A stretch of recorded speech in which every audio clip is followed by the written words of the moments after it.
French beans and then romaine at spring onion. So, i-toast natin. So, ito-toast lang natin yung tatlong ingredient natin.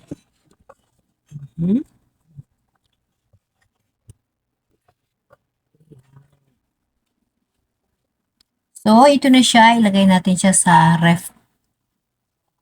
So, itong bell pepper, replace ng ating tinatawag na pimento. So, niluto ko siya sa boiling water and then balatan natin siya. Tanggalin ko itong balat at slice natin cubes.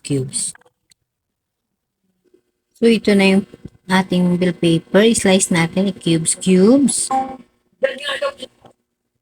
So, ayan na. Tapos na siya. 1 tablespoon and then lagyan natin ng 1/2 tablespoon na corn oil. Okay. Kunting asin. And then, crack na black pepper. So, ito yung gamitin natin. And then, drops na premium soy sauce. Yung ating premium soy sauce, open measurement yun, depende sa test mo. And then, 1 tablespoon na sesame seeds. So, gagamit ako ng pins of parsley, pins ng basil, and oregano.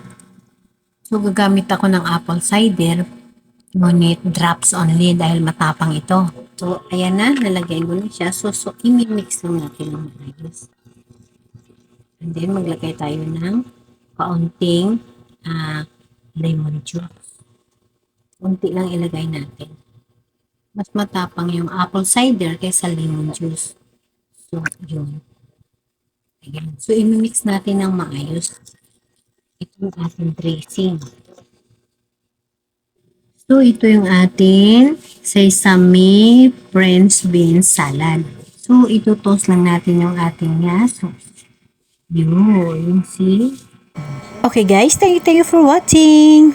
This is my new recipe.